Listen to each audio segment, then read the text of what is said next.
Welcome to my YouTube channel. Today we are going to discuss on some numerical problems taken from the Asmita's book publication relating to the BBS first year chapter relating to accrual basis of accounting. Let's discuss on the some brief answer questions which is taken from the Asmita's book publication. Problem 1 मा भन्छ during the month of December महिनामा Ram purchased a goods from Hari 25,000 and paid cash rupees 10,000 only. 25,000 को purchase गरेकोमा 10,000 मात्र के गरेको छ cash चाहिँ पेड गरेको छ भनेर दिएको छ हो.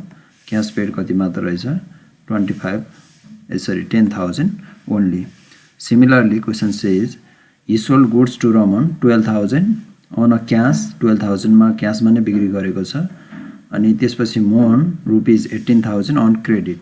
एउटा क्याश मा छ अर्को चाहिँ के गरेको छ क्रेडिट मा गरेको छ. क्याश मा गरेको चाहिँ 12,000 मा छ सेल्स गरेको हो. क्रेडिट मा गरेको चाहिँ कति दिएको छ 18,000 फर द मन्थ दिएको छ. You are required to prepare the income statement under cash and accrual basis of accounting for the year ended of December भन्छ. इन्कम स्टेटमेन्ट क्याश बेसिस र एक्रुअल बेसिसमा के गर्नुपर्ने छ प्रिपेयर गर्नुपर्ने. क्याश बेसिस र accrual बेसिसमा accounting treatment कसरी गरिन्छ भन्ने बारेमा बेसिक कन्सेप्ट बुझ्नु भएको छैन भने यहाँ रहेको आई लिंक बटनमा क्लिक गरी के गर्न सक्नुहुनेछ तपाईहरुले हेर्न सक्नुहुनेछ. क्वेशनमा यस प्रकार दिएको छ हामीलाई दिन्छ during the month of December Ram purchase goods from Hari भनेको छ. हरिबाट चाहिँ पर्चेज गर्यो भन्छ 25,000 मा चाहिँ क्याश कति दियो भनेको छ ओन्ली 10,000 भनेको छ. अब यो चाहिँ भयो एक्सपेन्सेसको पार्ट हो. त्यसपछि हामीलाई के दिएको छ इन्कमको पार्टमा sales of goods to Raman भनेर 12,000 दिएको छ अन क्याश भन्छ. अनि मोहनलाई बिक्री गरेको छ 18,000 मा अन क्रेडिट भनेको छ. त्यसैले हामीले के गर्नु पर्यो इन्कम स्टेटमेन्ट बनाउनु पर्यो.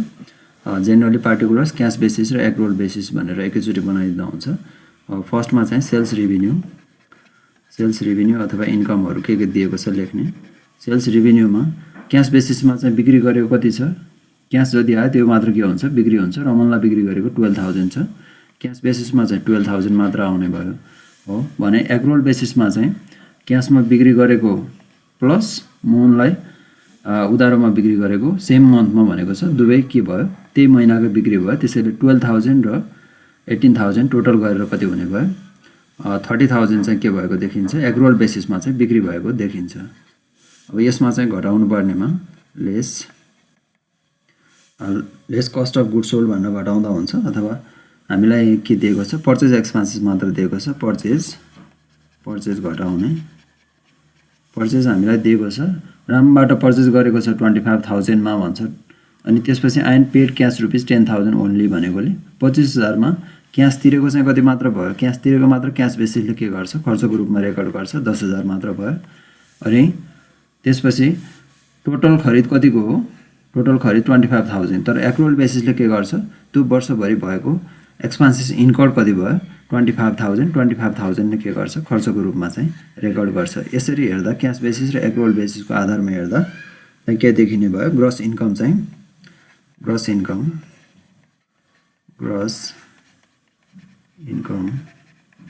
2,000 देखिन्छ क्याश बेसिसमा भने इन्कम एक्रुअल बेसिसमा चाहिँ 5,000 देखिन आउँछ. यसरी हामी के गर्न सक्छौं एक्रुअल बेसिस र क्याश बेसिसमा चाहिँ इन्कम स्टेटमेन्ट के गर्न सक्छौं प्रिपेयर गर्न सक्छौं. त्यस्तै गरेर क्वेशन नम्बर 2 मा हेरौं. क्वेशन नम्बर 2 मा भन्छ total cash revenue for the period is 40,000 cash revenue चाहिँ 40,000 छ भन्छ क्याशमा चाहिँ. एन्ड अन एकाउन्ट भनेको क्रेडिटमा चाहिँ के गरेको छ अथवा रिसिभेबलमा चाहिँ 70,000. त्यसैले टोटल इन्कम चाहिँ कति भयो एक्रुअल बेसिसले चाहिँ 1,10,000 के गर्ने भयो रेकर्ड गर्ने भयो. क्याशले कति मात्र गर्ने भयो ओन्ली दि 40,000 मात्र के गर्छ रेकर्ड गर्छ.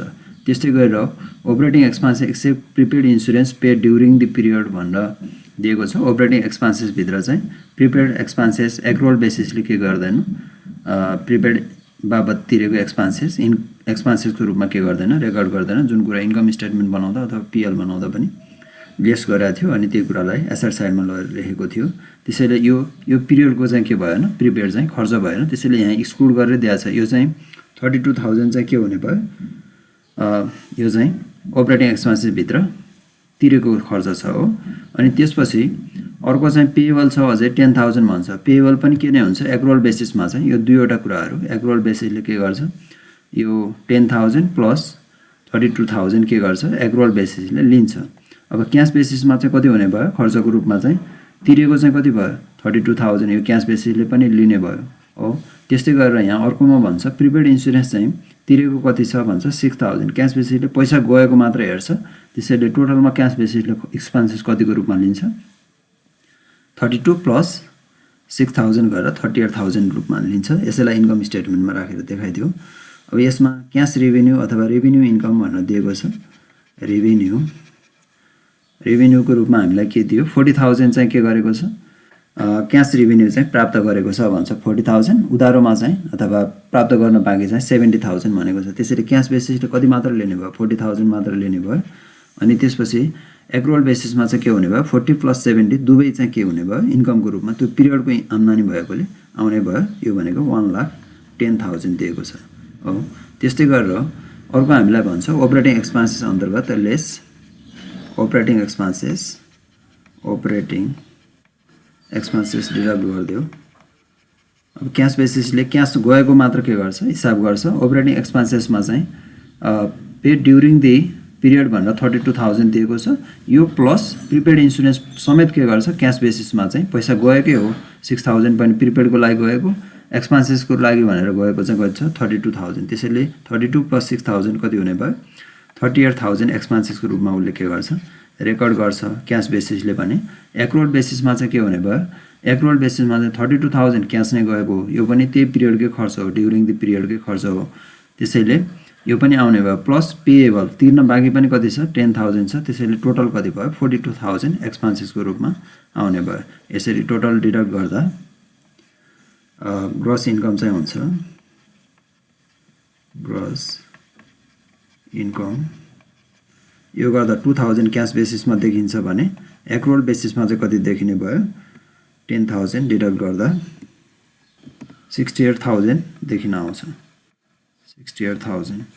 यसरी हामीले के गर्न सक्छौँ क्यास बेसिस र एक्रुअल बेसिसमा यो सर्ट क्वेसन एन्सरमा आयो भने यसरी सोल्युसन गर्न सक्छौँ।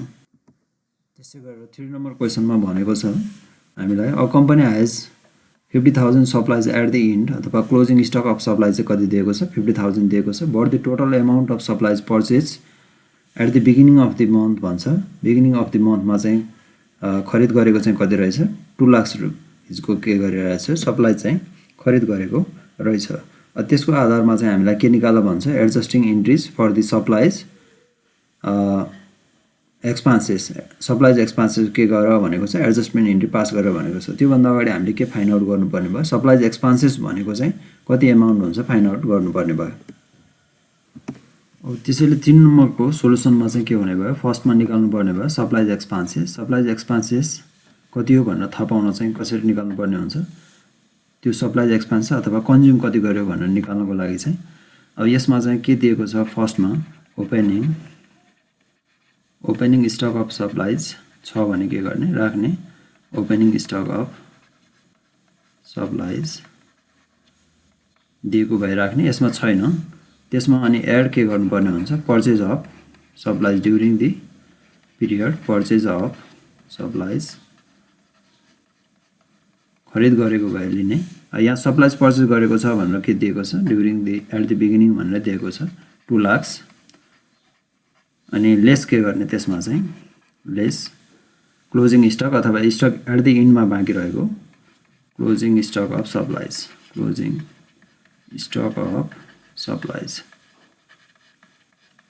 त्यसलाई चाहिँ के गरिदिने डिडक्सन गरिदिने। यो दिएको छ 50,000 यो घटाइसकेपछि आउने नै के हुन्छ यसलाई नै भनिन्छ सप्लाइज एक्सपेन्सेस अथवा कन्ज्युम अथवा एक्सपेन्सेस।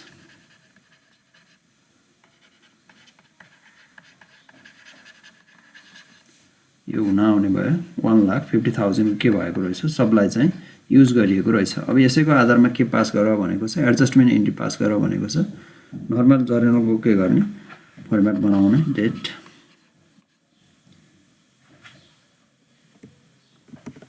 त्यसैले जर्नल फर्मेट बनाउँदाखेरि अथवा एडजस्टमेन्ट इन्ट्रीको फर्मेट पनि त्यही नै हो। यसमा हामीलाई डेट दिएको छैन, क्वेसन नम्बर 3 को भयो। अब यसमा चाहिँ के भएको छ, सप्लाइज एक्सपेन्सेस चाहिँ के भएको रहेछ 1,50,000, त्यसैले के हुने भयो, खर्च भएकोले डेबिट हुने भयो। Supplies expenses account debit, expenses account debit by rupees कति भन्दा 1,50,000, 1,50,000 टु अब केबाट खर्च भयो, स्टकमा रहेको सप्लाइजबाट चाहिँ के भएको छ, खर्च भएको छ। त्यसैले सप्लाइज एकाउन्ट चाहिँ के हुन्छ, सप्लाइज एकाउन्ट चाहिँ क्रेडिट हुन्छ अथवा एसेट्स के भयो, कम भयो। फर सप्लाइज कन्ज्युम अथवा expenses, for supplies consumed or used or expensed,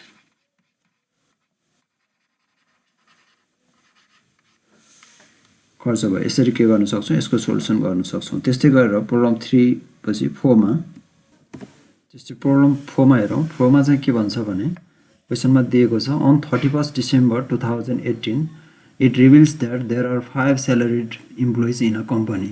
5 जना तलब खाने कर्मचारी छ अरे। Salaries are paid at 5th day of the next month भन्छ। डिसेम्बरको 31 मा हेर्दा भनेको छ, जस्तै अब डिसेम्बरको 31 को चाहिँ के गर्ने, काम लिइसक्यो कर्मचारीबाट, त्यसैले यो बाबत के लेख्नुपर्ने छ, स्यालेरी बाबतको खर्च लेख्नुपर्ने। तर पैसा तिर्न चाहिँ के हुन्छ भन्छ, अर्को नेक्स्ट इयरको जनवरीमा गएर चाहिँ के गर्छ भन्छ, नेक्स्ट इयरको जनवरीको कतिमा गएर तिर्छ अरे, 5th day of the next month भनेको 5 जनवरीमा चाहिँ के गर्छ, तिर्छ भनिसकेपछि अब के गर्नुपर्ने भयो, यो स्यालेरी बापत डिसेम्बरमा खुवाएको स्यालेरी बापतको खर्च के गर्नुपर्ने भयो, उसले चाहिँ खर्च एक्सपेन्सेस एक्रुअल बेसिसले के भन्छ, त्यो ड्युरिङ द पिरियड हो। अर्को जनवरीको खर्च त होइन, त्यो जनवरीमा त के मात्रै गर्ने हो, तिर्ने मात्रै हो। त्यसैले यो पिरियडको खर्च यहाँ नै के गर्नुपर्ने भयो, खर्च एक्सपेन्सेस लेख्नुपर्ने भयो। त्यसैले स्यालेरीलाई के गर्नुपर्ने हुन्छ, त्यही डिसेम्बरमा नै के गर्नु पर्यो, खर्च लेख्नु पर्यो। स्यालेरीको स्टाफ चाहिँ यस्तो छ भन्छ, 1,50,000 के छ, 2 जना स्टाफको छ भनेको 3 लाख रुपियाँ भयो। अनि त्यस्तै 3 are paid 1 lakh per month भनेको छ। त्यस्तै 3 जनाको चाहिँ 1 लाखको दरले कति हुने भयो, 3 लाख रुपियाँ चाहिँ गर्दा टोटल कति हुने भयो, 3 लाख प्लस 3 लाख गर्दा 6 लाख रुपियाँ चाहिँ के हुन्छ, स्यालेरी एक्सपेन्सेस हुन्छ। तिर्ने चाहिँ 5 जनवरी नेक्स्ट इयरकोमा भएकोले यो वर्ष नै के भनेर लेख्नुपर्ने भयो, डिसेम्बरमा भाउचर उठाउँदा अथवा एडजस्टमेन्ट एन्ट्री पास गर्दा चाहिँ स्यालेरी पेएबल भनेर के गर्नुपर्ने भयो, क्रेडिट गर्नुपर्ने भयो। त्यस्तै आइआईमा चाहिँ भन्छ a company pays 2% commission to its manager on a monthly sales on 5th day of the following month. प्रत्येक महिना के गर्छ, कमिसन क्यालकुलेसन गर्छ। प्रत्येक महिना सिद्धिसकेपछि उसले कति सेल्स गर्यो भन्ने कुरा थाहा हुन्छ। अनि त्यसको बेसिसमा के गर्छ, 2% सेल्सको 2% के दिन्छ अरे, कमिसन दिन्छ भनेको छ। कहिले भन्दा अर्को महिनाको, जस्तै मेमा चाहिँ उसले के गर्यो, सेल्स गर्यो भने, जस्तै यहाँ चाहिँ के भन्छ, during the month of December 2019 कै कुरा गरिरहेछ, डिसेम्बरकै कुरा गरिरहेछ। जस्तै डिसेम्बरमा सेल्स गर्यो, त्यो बाबत चाहिँ के भन्छ, 25 लाखको सेल्स गरेको छ। 25 लाखको 2% को दरले कति हुने भयो, गर्दा कति हुन्छ, 50,000 हुन आउँछ। 50,000 चाहिँ के हुने भयो, कमिसन बाबतको खर्च चाहिँ डिसेम्बरमै लेख्नु पऱ्यो, किनकि डिसेम्बरको सेल्स बाबतको उसलाई के गर्दैछ, कमिसन पे गर्दैछ। तर कमिसन चाहिँ के हो भन्छ, and total commission paid rupees 35,000।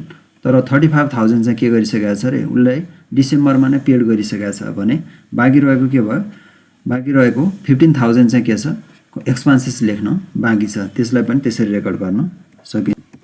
त्यस्तै गरेर थर्डमा सोधेको छ on 31 December 2018 the company inform that they issued a notes of rupees 1 lakh for a 6 month at a 12% annual interest rate on October 2018। October 2018 मा चाहिँ एउटा के गरेको छ, बिल चाहिँ अथवा नोट्स चाहिँ के गरेको छ, इस्यु गरेको छ, जसमा चाहिँ 12% के छ, इन्ट्रेस्ट चाहिँ लाग्छ भनेको छ अक्टोबर 1 2018 मा। अनि भन्छ यो चाहिँ इन्फर्म कहिले गर्दैछ, 31 December 2018 मा चाहिँ के गर्दैछ, इन्फर्म गर्दैछ। मिन्स हामीले चाहिँ एडजस्टमेन्ट इन्ट्री उठाउने चाहिँ कहिलेको भयो, 31 December 2018 को भयो। Interest is paid at the maturity with a principal. Interest तिर्ने पनि कहिले नै हो, म्याचुरिटी पछाडि नै भनिसकेपछि 6 महिना पछाडि भनिसकेपछि अक्टोबर 1 मा चाहिँ के गर्दैछौँ, हामीले बिल बनाउँदैछौँ। बिल कहिले बनाउँदैछौँ, अक्टोबरको 1 मा हो। अक्टोबरको 1 मा बनाइसकेपछि अक्टोबर, नोभेम्बर, डिसेम्बर, अनि त्यसपछि फेरि अर्को नेक्स्ट इयरको जनवरी, फेब्रुअरी, मार्चको 1 मा चाहिँ के हुन्छ, यो बिल बल्ल म्याच्योर हुन्छ। त्यसैले हामी चाहिँ कहाँ छौँ डिसेम्बरमै छौँ हो डिसेम्बरको 31 मा छौँ त्यसैले यो 1 महिनाको मात्र के हुने भयो यो चाहिँ 6 महिनाको के हुन्छ 6 महिनाको कति हुन्छ बिल पहिला निकाल्ने अनि त्यसको आधारमा सरी 1 वर्षको बिल कति हुन्छ इन्ट्रेस्ट एक्सपेन्सेस कति हुन्छ निकाल्ने अनि त्यसपछि के गर्ने त्यो बराबर डिसेम्बरमा के गरेको छ सरी अक्टोबर 1 देखि हामी कहाँ छौँ डिसेम्बरमा छौँ फर्स्ट मन्थ अक्टोबर त्यसपछि सेकेन्ड मन्थ नोभेम्बर त्यसपछि डिसेम्बर 3 मन्थ्सको चाहिँ के गर्नुपर्ने हुन्छ 3 मन्थ्सको चाहिँ इन्ट्रेस्ट क्यालकुलेसन गरेर चाहिँ के गर्ने एक्सपेन्सेस खर्च लेख्ने र तिर्न बाँकी हुने भएकोले त्यसलाई के गर्ने पेएबलमा चाहिँ देखाउने यसलाई जर्नल इन्ट्रीमा यसरी अथवा एडजस्टमेन्ट इन्ट्रीमा यसरी बनाउन सकिन्छ अब यसमा फर्स्टको 31 डिसेम्बर 2018 भनेको छ त्यो डेटमा चाहिँ के गर्ने एडजस्टमेन्ट इन्ट्री उठाउने 31 डिसेम्बर 2018 भन्छ 18 मा चाहिँ के भनेको हो भने स्यालेरीको बारेमा कुरा गरेको 5 जना स्टाफ छ भन्छ दिने चाहिँ अर्को नेक्स्ट मन्थमा चाहिँ के गर्छ पेड गर्छ भन्छ दुईवटा चाहिँ स्टाफले कति खान्छ भन्छ 1,50,000 इन्टु 2 गर्नु पर्यो त्यो भनेको 3 लाख रुपैयाँ हुन्छ अनि त्यस्तै 3 लाई एउटाको कति भन्छ 1 लाख भन्छ मल्टिप्लाई बाइ 3 गर्दा कति हुने भयो 3 लाख टोटल स्यालेरी बापत खर्च कति लेख्नु पर्ने भयो 3 लाख प्लस 3 लाख गर्दा कति हुन्छ 6 लाख रुपैयाँ के हुन्छ एक्सपेन्सेस लेख्नु पर्ने भयो अब यहाँ लेख्नु पर्यो स्यालेरी एक्सपेन्सेस अकाउन्ट डेबिट यो एक्रुअल बेसिस अफ एडजस्टमेन्ट भयो यो हुने भयो टोटल 6 लाख रुपैयाँ यो चाहिँ के छ अर्को नेक्स्ट मन्थमा तिर्छ भनेको अब आउने जनवरी 5 मा चाहिँ के गर्छ तिर्ने भयो पनि यो चाहिँ के हुने भयो टु स्यालेरी पेएबल अथवा account payable salary payable amount हुने भयो 6 लाख रुपैयाँ नै नरेसन के हुने भयो नरेसन हुन्छ फर स्यालेरी पेएबल स्यालेरी के गर्नु बाँकी छ तिर्नलाई बाँकी छ त्यसपछि अर्को छ सेकेन्डमा यो आइको पनि हो अनि अर्को सेकेन्डमा चाहिँ भनेको छ a company pays 2% commission to its manager on a monthly sales basis on the 5th day of the following month भन्छ नेक्स्ट मन्थमा नै 5th डेमा के गर्ने रहेछ पेड गर्ने रहेछ दिने चाहिँ during the month of December 2019 भनेको छ अनि यो चाहिँ के भयो यो पनि डिसेम्बरकै भयो यो पनि 31 डिसेम्बर 2000 यहाँ चाहिँ 19 भनेकोले 19 लेख्नु पर्यो डेट चाहिँ अब यसमा चाहिँ वर्किङ नोट बनाऊ वर्किङ नोटमा के कुरा थाहा पाउनु पर्यो भने कमिसन एक्सपेन्सेस भनेको चाहिँ कति हुन्छ भन्ने कुरा थाहा पाउनु पर्यो हो कमिसन एक्सपेन्सेस हुन्छ कमिसन सेल्स बेसिसमा पाउँछ त्यसैले कमिसन एक्सपेन्सेस हुन्छ कति 2% of 25 lakhs during the month of sales 25 lakhs गरेको छ त्यसैले कमिसन कति हुने भयो 50,000 हुन्छ अब 50,000 मध्ये चाहिँ के गर्यो भनिसकेको छ पेड गरिसकेको चाहिँ कति छ अरे भन्छ लेस पेड तिरिसकेको चाहिँ कति छ 35,000 भनेको छ त्यसैले अब तिर्न बाँकी चाहिँ कति मात्र छ 15,000 मात्र बाँकी छ कमिसन पेएबल अब कमिसन पेएबलको चाहिँ एडजस्टमेन्ट इन्ट्री चाहिँ पास गर्नुपर्ने भयो खर्च चाहिँ खर्चै हो बाँकी रहेको पैसा पनि 15,000 यसलाई के गर्नुपर्ने भयो 15,000 लाई एक्सपेन्सेस लेखेर के गर्नुपर्ने भयो तिर्नुपर्ने भयो त्यसैले कमिसन पेएबल एमाउन्ट पेएबल के हुन्छ क्रेडिट हुन्छ कमिसन एक्सपेन्सेस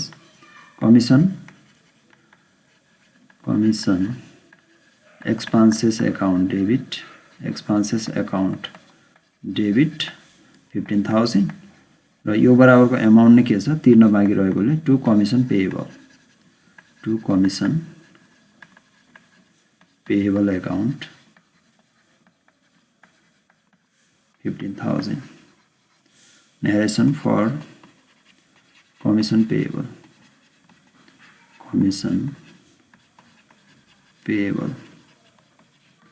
त्यसै गरेर थर्डमा हामीलाई दिएको छ इन्फर्मेसन अनुसार थर्डमा के भन्छ भने 31 डिसेम्बर 2018 मा भन्छ 31 डिसेम्बर 2018 मा हामीले journal entry adjustment entry pass गर्नुपर्ने छ company inform that they issued a notes of rupees 1 lakh for 6 month भनेको छ अब यसमा पनि इन्ट्रेस्ट एक्सपेन्सेस कति लेख्नुपर्छ 31 डिसेम्बरमा भन्ने कुरा चाहिँ निकाल्नु पर्ने भयो यो चाहिँ भयो सेकेन्डको वर्किङ नोट, यो चाहिँ थर्डको वर्किङ नोटमा चाहिँ इन्ट्रेस्ट एक्सपेन्सेस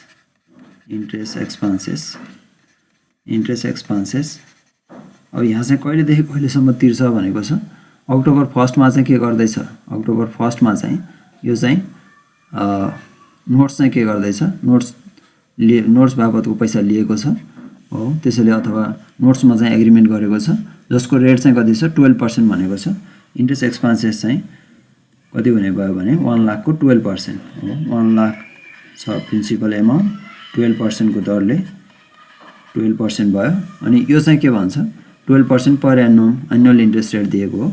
अब यो चाहिँ हामीलाई कहिलेसम्मको इन्ट्रेस्ट एक्सपेन्सेस लेख्नु पर्यो, किनकि अक्टोबरमा यो चाहिँ के गरेको छ, नोट्स चाहिँ साइन गरेको छ भने अक्टोबर 1 देखि डिसेम्बरसम्म कति महिना हुने भयो, अक्टोबर नोभेम्बर, अक्टोबर 1 देखि भनेको अक्टोबर पुरै महिना बाँकी रह्यो, नोभेम्बर भयो, अनि त्यसपछि डिसेम्बरको हामी लास्टमा छौँ, डिसेम्बर 31, त्यसैले 3 मन्थको नै के गर्नुपर्ने भयो, एक्सपेन्सेस लेख्नुपर्ने भयो। यो गर्दा चाहिँ आउँछ, यो गर्दा आउँछ 00, यो गर्दा 12,000 कति हुने भयो, 3,000 यो हुने भयो। यो गर्दा जस्तै यो 3 मन्थ्सको भयो, यो चाहिँ के हो एनुअल दिएको हो, गर्दा 3443 गर्दा आउँछ 3000 हो। 3000 चाहिँ के आउने भयो, एक्सपेन्सेसको रूपमा आउने भयो। यसैलाई के गरिदिने, रेकर्ड गरिदिने। अब यो चाहिँ हुने भयो इन्ट्रेस्ट एक्सपेन्सेस डेबिट हुने भयो, इन्ट्रेस्ट एक्सपेन्सेस अकाउन्ट डेबिट हुने भयो 3000 टु इन्ट्रेस्ट पेएबल। यो तिर्ने चाहिँ कहिले म्याच्युरिटी पिरियडमै तिर्ने भनेको छ, अहिले चाहिँ तिर्नु पर्दैन। इन्ट्रेस्ट पेएबल हुने भयो 3000 हो। यसरी for interest expenses payable, for interest expenses payable भनेर के गर्न सक्छौँ, एडजस्टमेन्ट एन्ट्री पास गर्न सक्छौँ। यसरी क्यास बेसिस र एक्रुअल बेसिसमा रेकर्डिङ गर्नको लागि ध्यान दिनुपर्ने कुराहरू के हुन्छन् भन्ने आधारमा रहेर के गर्यो हामीले एक्रुअल बेसिस अफ अकाउन्टिङ अन्तर्गत रहेको न्युमेरिकलको केही सर्ट ब्रिफ क्वेसन एन्सर के गरेको छौँ, हामीले डिस्कसन गरेका छौँ। अब बाँकी भाग चाहिँ अर्को नेक्स्ट पार्टमा यहाँहरूले हेर्न सक्नुहुनेछ। Thank you for watching my channel. Don't forget to subscribe, comment, like and share. Thank you.